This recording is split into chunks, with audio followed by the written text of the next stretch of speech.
সাইয়্যিদুল ইস্তিগফার, ক্ষমা চাওয়ার সবচেয়ে শ্রেষ্ঠ ভাষা আল্লাহুম্মা আনতা রব্বি।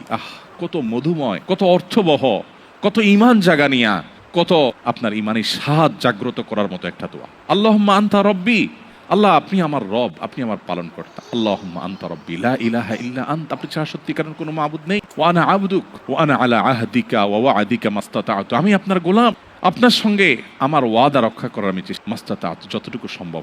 আউযু বিকা মিন শাররি মা সানাত, আল্লাহ যে অপকর্ম আমি করে ফেলেছি, যে গুনাহ আমি করে ফেলেছি, এই গুনাহের যে ক্ষতি, এটা থেকে আমি আপনার কাছে পানা চাই, আমাকে যেন জাহান্নাম গ্রাস, এই গুনাহের ফলে দুনিয়া যেন আমার ক্ষতি না করে। আউযু বিকা মিন শাররি মা সানাত আবুউ লাকা বিনি'মাতিকা আলাই, আল্লাহ আপনি কত নেয়ামত দিয়েছেন আমাকে, কত মানুষ কত কষ্টে আছে, আমাকে কত সুন্দর লাইফ আপনি দিয়েছেন। ওয়া আবুউ লাকা বিযামবি, এত ভালো লাইফ দেওয়ার পরও আমি আপনার নাফরমানি করেছি, সেটাও আমি স্বীকার। ফাগফিরলি, অতএব আপনি আমাকে ক্ষমা করে দিন। ফাইন্নাহু লা ইয়াগফিরুয যুনুবা ইল্লা আনত, কারণ আপনি ছাড়া কেউ ক্ষমা করে না। ভাইরা আমার, আল্লাহর কাছে চোখের পানি ফেলে সিজদায় গিয়ে একটু মাঝে মধ্যে একটু চোখের পানি ফেলে দোয়া করে কেঁদে কেটে দেখবেন, আল্লাহর কষ্ট পৃথিবীর কোনো কিছুতে এত স্বাদ নেই আল্লাহর কাছে ক্ষমা চাওয়ার যে স্বাদ। কারো কাছে ক্ষমা চাইলে ভালো লাগে না, আল্লাহর অলৌকিকত্ব যে তার কাছে ক্ষমা চাইলেও আপনার অন্তর দেখবেন